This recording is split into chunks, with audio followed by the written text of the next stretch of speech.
Welcome back to For the Mariners by the Mariners channel. Operating a massive marine engine is a responsibility that begins with a series of vital safety checks to ensure the vessel and crew remain out of harm's way. Before you even think about hitting the start button, you must perform a thorough walk-around to ensure the engine room is safe and all personnel are accounted for. This means verifying that no one is working on the engine or standing near moving parts like the crankshaft or flywheel. A major step in this process is the turning gear, which must be disengaged and locked in its neutral position. If the turning gear remains engaged when the engine starts, it can lead to massive mechanical destruction. Once the area is physically clear, you move your focus to the lubrication system. Start the main lubricating oil pumps and monitor the pressure and temperature at the manifold. You need to check the oil levels in the sump and ensure that the oil is reaching the bearings and piston cooling systems. Without proper lubrication, the friction would destroy the engine within seconds. Following the oil, you must check the cooling water systems.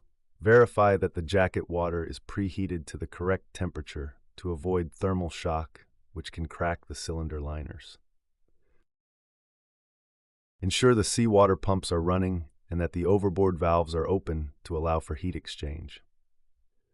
The fuel oil system is equally critical, so you must check that the service tanks are full and the fuel is at the correct viscosity and temperature for injection.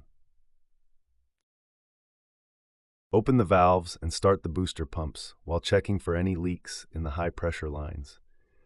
Perhaps the most important physical check is blowing through the engine with the indicator cocks open.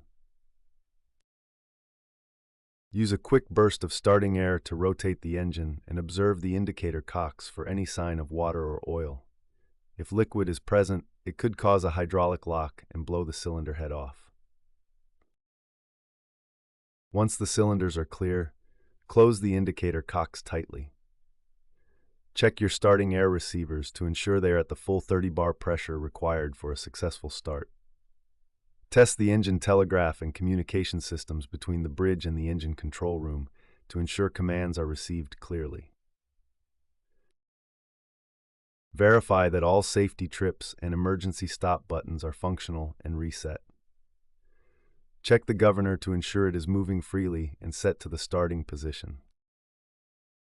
Only after these comprehensive checks are completed and all parameters are within safe limits can you inform the bridge that the main engine is ready for maneuvering.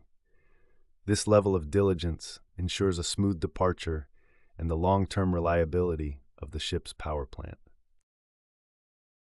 Safety is not just a checklist, but a mindset that keeps the engine running and the crew safe.